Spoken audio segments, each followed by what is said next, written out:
que la inflamación no se limita solamente a las amígdalas, sino que afecta pues todo lo que es la orofaringe. ¿Listo?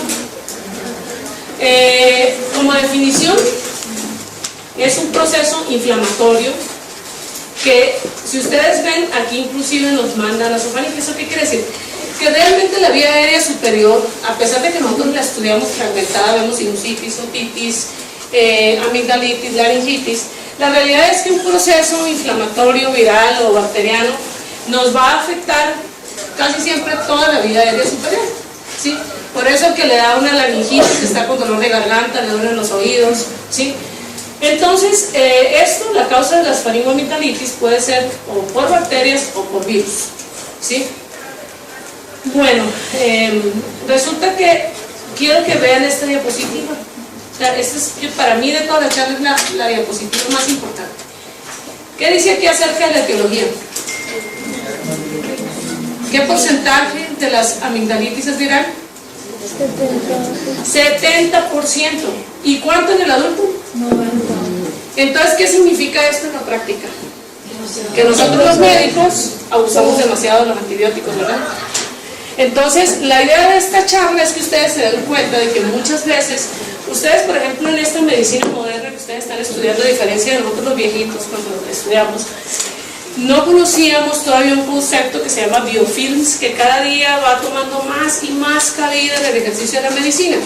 Los biofilms es como un conglomerado de bacterias, virus, hongos, que nosotros como médicos somos los causantes de la aparición de los biofilms. ¿Y por qué? Por el abuso de los antibióticos. Nosotros hemos cambiado toda la flora del ser humano gracias al abuso de los antibióticos. Levanten la mano cuántos de ustedes por un dolor de garganta han tomado acitromicina. No creen que les voy a bajar punto en el semestre. Pueden subir la mano. ¿Cuántos han formulado o han visto a alguien tomar acitromicina de 3 días por una amigdalitis, por un dolor de garganta? Muchos, ¿verdad? La mayoría de ustedes, así no levanten la mano, sé que han visto a alguien de la familia, ustedes mismos les duele la garganta, van con el farmacéutico y terminan tomando acitromicina por un dolor de garganta. ¿Listo?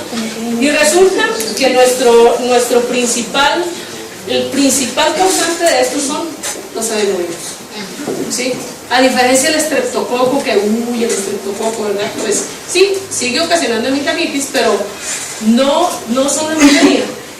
Y de estos, digamos, de todas las enfermedades virales, existe una que afecta un poquito menos de porcentaje, que está ocasionada por el virus Epstein-Barr, que esta tiene importancia, digamos, además de tener un cuadro clínico que es diagnóstico diferencial de una amigdalitis por estreptococo, tiene en un porcentaje, gracias a Dios, bajo de pacientes, puede ocasionar ruptura espleónica. Por eso es importante que uno piense que eso existe.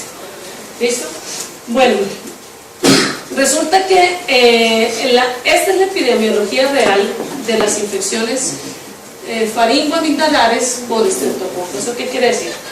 Que más o menos, digamos que en épocas en las que son como el pico de las enfermedades respiratorias, que son invierno, primavera, en comunidades cerradas, ¿sí?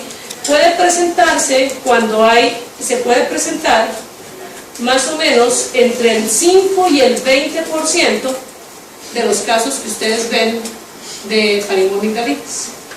De estos, digamos que uno puede asociarlos a aparición de fiebre reumática, que esa era la importancia del estreptococo hace unos años.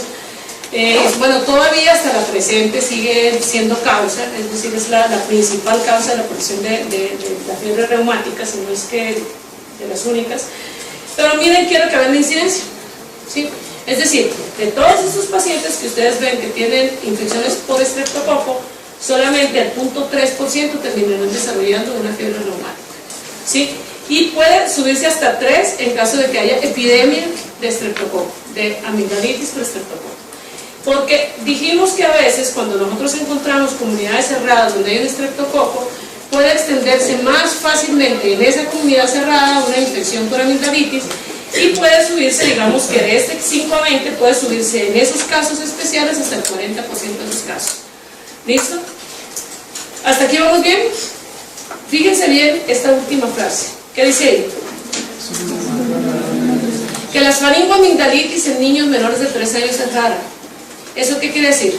Que si un niño tiene muy frecuentemente dolores o dolor de garganta muy frecuentemente en niños menores de 3 años, uno no tiene que pensar que se trata de una amigdalitis.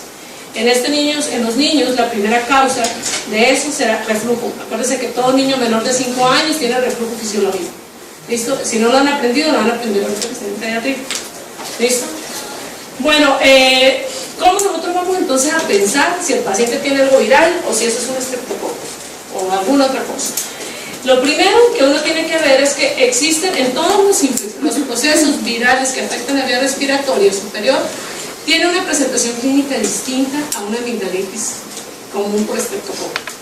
En la presentación de conjuntivitis, de tos, de disfonía, de diarrea, hacen que la posibilidad de que ese paciente tenga un estreptococo sea menor. Lo primero que uno tiene que pensar es que es viral. Decía un profesor mío, y no se me olvida, después de todos los años que tengo que me he graduado, que decía que un paciente tenía que ser tan de malas que le pasaran 2 cosas al mismo tiempo, o sea, que 2 enfermedades lo atacaran al mismo tiempo, que era posible, más no probable. ¿Eso qué quiere decir? Que uno no va a pensar que el paciente tiene una diarrea viral y una amigdalitis bacteriana. ¿Verdad que no es lógico? Uno siempre tiene que unir los síntomas. Entonces, a eso se refiere, a que uno siempre que ve pacientes que tienen otros síntomas otros síntomas no te harán desde que tú interrogas al paciente pensar en otra cosa. ¿Listo? Entonces, por supuesto, virus pueden encontrar todo esto, es decir, quiero que vean esto, hipertrofia amigdalina. ¿Eso qué quiere decir? Que los procesos inflamatorios de la vía respiratoria pueden hacer que eventualmente en un proceso agudo las amígdalas crezcan, ¿sí?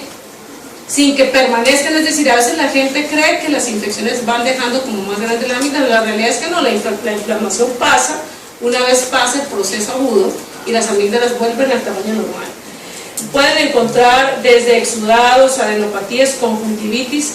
Todo esto hace que se llame en general fiebre faringoconjuntival, y estamos pensando obviamente en adenovirus. ¿Listo? Que dijimos que ocasionaba la mayoría de las amigdalitis. ¿Listo? Lo que hablamos ahora del virus Epstein-Barr también se le llama la enfermedad del beso. ¿Sí? ¿Eso qué quiere decir? Que se transmite obviamente por un contacto más que directo. ¿Sí? Entonces, sobre todo en ambientes tan contaminados donde no es más fácil que encuentren el virus, es decir, en los hospitales. ¿Eso qué quiere decir? Que es frecuente que presente entre los médicos. ¿Sí? Entonces, ¿qué diagnóstico, qué encontramos nosotros de diferencia en este paciente con un paciente que tiene una amigdalitis por estreptococo? En estos pacientes vamos a encontrar que las adenopatías que se presentan están en todas las cadenas ganglionares. ¿Eso qué quiere decir? Que cuando tú ves un paciente que tiene el cuello como un rosario, lo mínimo que tienes que hacer, además de revisarle la boca, es decirle que se desviste y que revises a ver si hay otras cadenas ganglionares afectadas. Entonces, volvemos al mismo tema. Si es un estreptococo, pues que tiene que ver las cadenas ganglionares inguinales, a diferencia del Epstein-Barr, que en el Epstein-Barr sí, y hay afección también. Habíamos dicho que en estos pacientes puede haber ruptura esclérica. Entonces, ¿qué quiere decir? Que este paciente puede tener afección a nivel del hígado y del vaso. ¿Listo? Entonces, en estos pacientes, ¿qué otra cosa los hace diferentes al estreptococo? Que este paciente no se trata con antibióticos, se trata con esteroides. Vean la diferencia tan grande, ¿verdad? Y resulta que en estos pacientes, además, podemos encontrar que los hace un poco distintos, algo de edema palpebral, a diferencia de los otros pacientes con amigdalitis por estreptococo. En los pacientes que son pequeñitos pueden tener bastante infección de la vía respiratoria y terminar intubados y todo, ¿no? En esto que vamos a encontrar, hemograma donde se ve que realmente hay linfocitosis, ¿sí? Y monocitosis. Bueno, ¿qué tenemos nosotros que hacer a este paciente? ¿Sí? A este paciente, una forma rápida de uno poder hacer un diagnóstico diferencial cuando tiene una duda, Si ustedes están por allá en la porra y no tienen acceso sino a un cuadro hemático, solamente con el cuadro hemático ustedes se pueden dar cuenta si eso se trata de un virus o se trata de una bacteria, ¿sí? Pero si ustedes están en un hospital donde pueden hacerle exámenes un poco más complejos, una forma, si tú te sospechas que se trata de un estreptococo, pues te puedes solicitar un estreptotest, o vamos a ver más adelante qué otras opciones tenemos. Pero si no, tienen ustedes a la mano una cosa que se llama monotest. En el monotest son anticuerpos contra el Epstein-Barr que les puede ayudar a identificar más fácilmente, digamos, como para, ustedes están como en la duda, no saben de qué se trata, pues ustedes piden un monotest y con esto pues ya saben que si les sale negativo probablemente el paciente no tiene un Epstein-Barr. En los menores de 6 años, también gracias a Dios que esto no se presenta muy común en los niños menores de 6 años. Tenemos que el monotest ahí no es tan confiable. La prueba conclusiva es hacer la llamada prueba de Paul Bunel. En la prueba de Paul Bunel, en esa se miden específicamente los niveles altos de IgM contra el virus Epstein-Barr. ¿Listo? Bueno, la difteria, gracias a Dios, yo no he visto ninguna, gracias a Dios, y espero morirme sin verla, ¿sí? Pero en mis años de otorrinolaringóloga nunca he visto una difteria, pero siempre he trabajado en la ciudad. Pero esto, digamos, para ustedes que se van a ir por allá en la porra a ser rurales, en sitios donde las condiciones pueden generar esto, acuérdense que sigue existiendo difteria, ¿no? ¿Qué diferencia hay? ¿Qué diferencia hay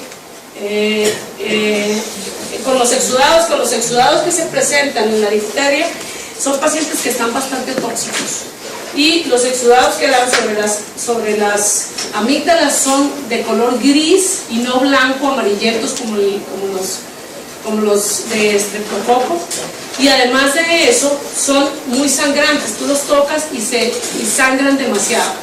¿Listo? Eso los tiene que hacer pensar en una difteria.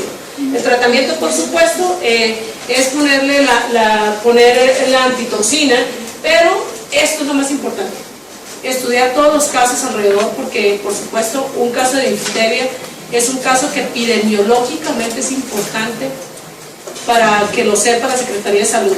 ¿Listo? Bueno, otra cosa, ¿qué otras cosas vamos a encontrar? Es decir, vamos a encontrar edema, exudado en la mayoría de los casos que tienen estreptococo hemolítico, ¿sí? Es decir, los exudados que ustedes ven en las amígdalas, ¿sí?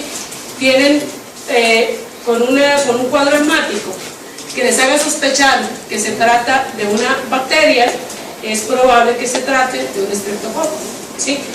En estos también dijimos que muchos pacientes van a tener adenopatías en el cuello.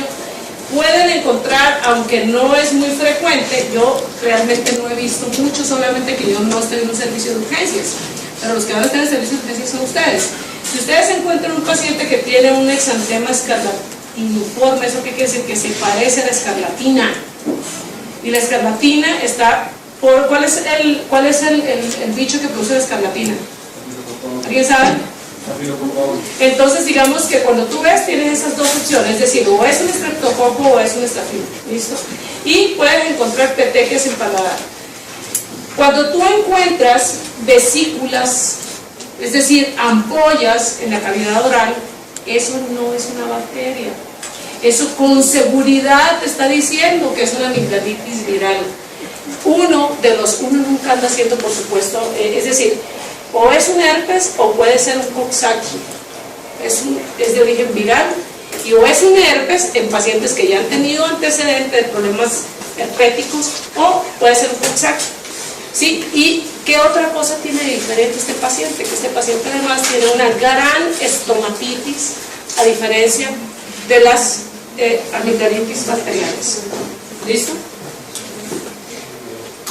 Bueno, ¿qué tenemos que hacer entonces con este paciente? Resulta que,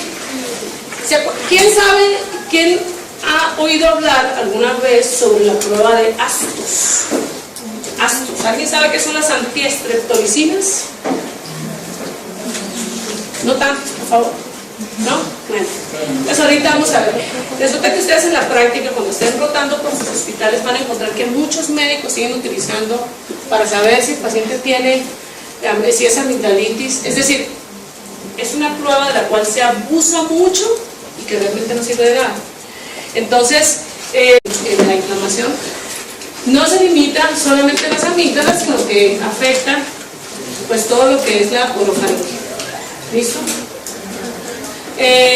Como definición, es un proceso inflamatorio que, si ustedes ven, aquí inclusive nos manda la orofaringe. ¿Qué dice aquí acerca de la etiología? ¿Qué porcentaje de las amigdalitis es viral? 70%. ¿Y cuánto en el adulto? 90%. Entonces, ¿qué significa esto en la práctica? Que nosotros los médicos abusamos demasiado de los antibióticos. ¿Eso qué quiere decir? Que realmente la vía aérea superior, a pesar de que nosotros la estudiamos fragmentada, vemos sinusitis, otitis, amigdalitis, laringitis, la realidad es que un proceso inflamatorio, viral o bacteriano nos va a afectar casi siempre toda la vía aérea superior, ¿sí? Por eso que le da una laringitis, está con dolor de garganta, le duelen los oídos, ¿sí? Entonces, la causa de las faringoamigdalitis puede ser o por bacterias o por virus, ¿sí? Bueno, resulta que quiero que vean esta diapositiva. O sea, para mí de toda la charla es la diapositiva más importante, ¿verdad?